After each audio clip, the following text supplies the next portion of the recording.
இதில் த்ரிஷா உங்ககிட்ட இருந்தே தொடங்குறேன்.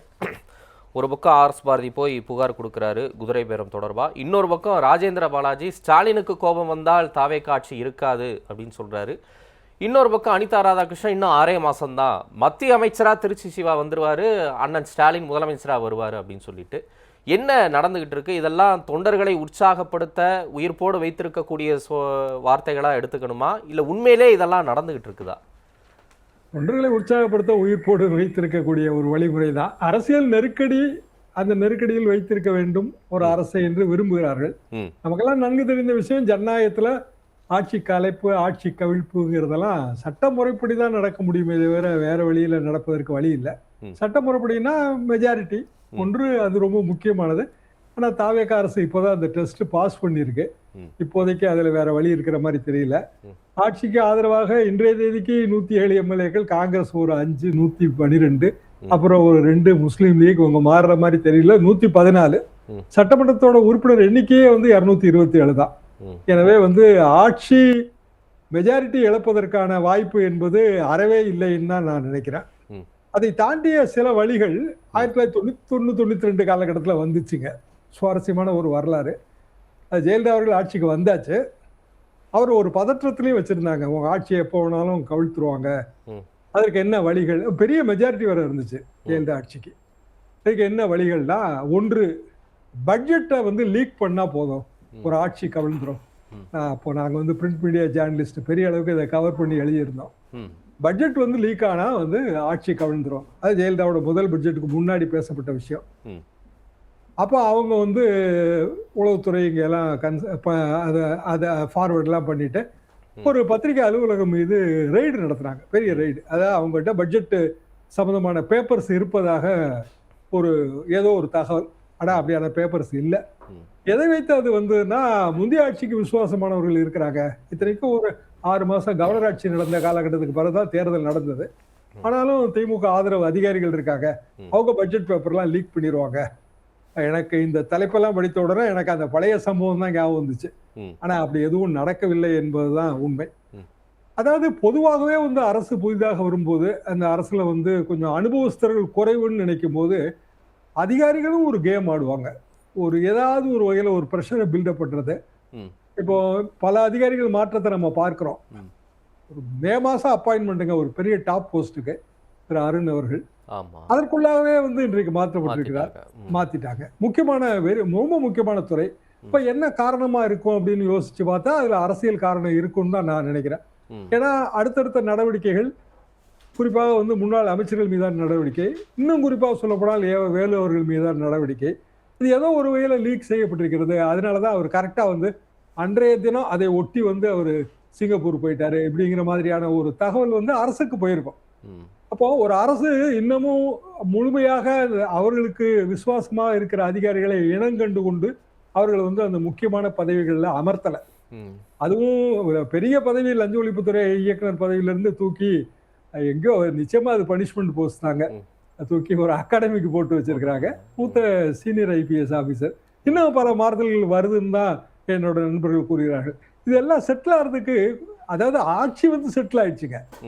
ஆனா ஆட்சியில இருக்கிறவங்களுக்கான பதற்றம் இன்னமும் செட்டில் ஆகல. அதனாலதான் இந்த மாதிரி விஷயம் வருது. இல்ல, இப்ப ஸ்டாலினுக்கு கோபம் வந்தால் தாவேக ஆட்சி போய்விடும், அவருக்கு கோபம் வர வேண்டும், வரும் அப்படின்னு திமுக இருந்து சொல்லல, அதிமுக இருந்து சொல்லிட்டு இருக்கிறாங்க. அது என்ன கோபம், அது எப்ப வரும், வந்த ஆட்சி போயிடும் நீங்க நினைக்கிறீங்களா? வெறுமனே கோபதாபத்தால ஒரு ஆட்சி போவதற்கெல்லாம் வழியே கிடையாதுங்க. ஸ்டாலின் அவர்களுக்கு கோபம் இருக்கலாம். ஏன்னா முதலமைச்சர் அவர்கள் சட்டமன்றத்தில் சொன்ன பல விஷயங்கள் அவர் மனதை புண்படுத்தி இருக்கும். உதாரணமாக அப்பாவை காணோம், இதெல்லாம் மனதை புண்படுத்தி இருக்கும். நிச்சயமாக கோபம் இருக்கும். அரசியல் ரீதியாக மாற்று நடவடிக்கைகள் எடுப்பார்கள். எடுத்துக்காட்டாக பல வழக்குகள் இருக்கு. இப்போ முதலமைச்சர் மீதான வழக்குல முதலமைச்சருக்கு எதிராக தீர்ப்பு 2014 ஜெயலலிதா அவர்களுக்கான தண்டனை. அப்ப கூட அதிமுக ஆட்சி கவிழல. அதுக்கு பிறகு திருப்பி ஓபிஎஸ் கொண்டு வந்தாங்க. 2016லயும் ஆட்சி மீண்டும் வெற்றியை நோக்கி போச்சு. அப்போ தாவேக அரசு இப்போ எதை நம்பி இருக்கிறதுன்னா, என்னை கேட்டால் அது மக்கள் மத்தியில் இருக்கிற ஆதரவை நம்பித்தான். அப்போ ஆதரவு சதவீதம் என்ன என்று பார்த்தால், கணக்குப்படி பார்த்தா 35 வருது. ஆனா அதுல ஒரு 50-60 பேர் கிட்டத்தட்ட அதிமுக தான் வெற்றி பெற்றவர்கள். 50-60 பேர். தோல்வி அடைந்தவர்களையும் கணக்கெடுத்து பார்த்தோம் அப்படின்னா ஒரு 100 பேர் வந்து 233 கேண்டிடேட் போட்டிருக்காங்க. 60 பேர்கிட்ட வெற்றி. அதிமுக அதிகம். 60 பேர் அது வெற்றி பெற்றவர்கள் 60 பேர், 107ல 60 பேர். மீதி வெற்றி வாய்ப்பை இழந்தவர்களையும் அதிமுக இருக்கிறாங்க. முழுமையாக அதாவது 3வது இடத்துக்கு வந்ததுலயும் அதிமுக இருக்கிறாங்க. பெரும்பாலும் வந்து தாவேகாவோட ஓட்டு வங்கியில அதிமுக ஓட்டு வங்கி இருக்கு. அது மறுப்பதற்கு இல்லைங்க. எத்தனை சதவீதம் அந்த வெயிட்டட் ஆவரேஜ் கணக்கு நம்ம கூட்டணி யுகத்துல போட முடியல. அதிமுகவுக்கு உண்மையில எவ்வளவு ஓட்டு இருக்கு, அதுல பிஜேபி ஓட்டு ஏதாவது இருக்கா இல்லையா, பாமக ஓட்டு இருக்கா இல்லையா? இப்போ இவரு சிவிஎஸ் என்ன சொல்றாரு, இதெல்லாம் எனக்கு என் பதவியே பாமக போட்ட பிச்சைங்க, ஒரு 35 தொகுதி வந்து பாமக போட்டதுதான்னு அன்புமணி சொல்றாரு. இந்த கணக்குகள் வந்து கூட்டணி யுகத்துல கண்டுபிடிக்கிறது கஷ்டம். பொதுப்படையா பார்த்தோம்னா தாவேகாவோட ஓட்டு வங்கியில அதிமுக ஓட்டு வங்கி இருக்கு. என்னதான் தெரிந்து போன சக்தின்னு முதலமைச்சர் சொன்னாலும் அதிமுக ஓட்டு வங்கி இருக்கு. அந்த கணக்குகள் வந்து கண்டிப்பாக முதலமைச்சரை சுற்றி இருக்கிற அரசியல் நுணுக்கம் தெரிந்தவர்களும் அதை பாஸ் பண்ணிருப்பாங்க. அப்ப அடுத்தடுத்து இடைத்தேர்தல் நடத்த வேண்டும், அதுல வெற்றி பெற வேண்டும்ங்கிறது கணக்குல இருக்கு. ஆனா திடீர்னு எதிர்பாராத விதமாக ஹைகோர்ட் வந்து அதுல பிரேக் போட்டுருச்சு. அப்போ போட்ட பிறகு இப்போ ஒரு பெரிய நுணுக்கமான சட்ட நுணுக்கத்துக்குள்ள போய் அது மாட்டுது. அதாவது இபி பெண்டிங்ல இருந்தா ராஜினாமாவை ஏற்றுக்கலாமா ஏற்றுக்க கூடாதா, whether there is a clear vacancy. அப்ப சபாநாயகர் என்ன முடிவு எடுத்தாரு, அவர் கிளியர் வேகன்சின்னு முடிவு எடுத்திருக்கணும் இல்லைங்கிற ஒரு பெரிய சட்ட நுணுக்கத்துக்குள்ள போய் அது சிக்கி இருக்கு. இப்போ சுப்ரீம் கோர்ட் தான் இதுல உரிய விளக்கம் தர முடியும். எது எப்படி இருந்தாலும் வந்து சனிக்கிழமை நடக்கிற அந்த காட்சிகள் இந்த சனிக்கிழமை இல்ல. நான் என் நண்பர்கள்ட்ட கேட்டா இல்லங்க செகண்ட் சாட்டர்டேங்க லீவு அப்படின்னாங்க. அடுத்த சனிக்கிழமை வருதா இல்லையான்னு நம்ம பார்க்கணும். அப்போ தாவேகா சில அரசியல் கணக்குகளை போட்டது, அது ஒரு 7 எம்எல்ஏக்கள் ராஜினாமா வரைக்கும் அது போச்சு, இல்லன்னு நம்ம சொல்ல முடியாதுங்க. அதுல ஒண்ணுதான் நீங்க ஆரம்பத்துல குறிப்பிட்ட விஜயபாஸ்கர் அவர்களது அந்த பேட்டி. தாவேகால இருந்து என்னை அப்ரோச் பண்ணாங்க, அந்த அப்ரோச் எனக்கு பிடிச்சிருந்துன்னாரு. என்ன அப்ரோச்சுங்கிற கேள்வியை எல்லாரும் எழுப்பத்தான் செய்வாங்க. அப்புறம் இன்னொரு விஜயபாஸ்கர், அது போக வைகோ அவர்கள் கூறிய விஷயம், இது எல்லாமாக ஆளுநர்கிட்ட மனு கொடுத்து ஆளுநர் என்ன நடவடிக்கை எடுக்க முடியும், அதிகபட்சமா கான்ஸ்டிடியூஷன்ல ப்ரொவிஷன் இருக்கு, கவர்மெண்ட்டுக்கு வந்து ஒரு விளக்கம் கேட்கலாம், இந்த மாதிரி என்கிட்ட இவ்வளவு மனு வந்திருக்கு, உங்க விளக்கத்தை கொடுங்க அப்படின்னு.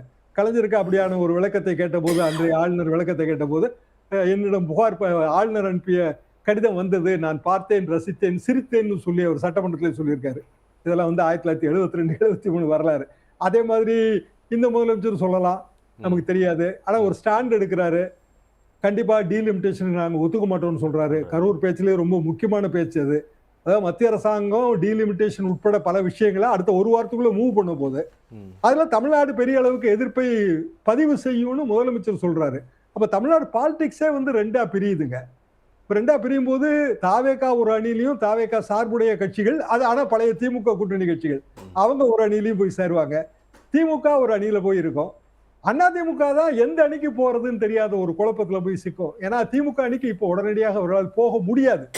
அந்த இடத்த அவங்க கிராஸ் பண்ணாதான் இந்த ஸ்டாலினுக்கு கோபம் வந்தால் அப்படிங்கிற ராஜேந்திர பாலாஜியோட பேச்சுக்கு ஒரு அர்த்தம் இருக்கும்.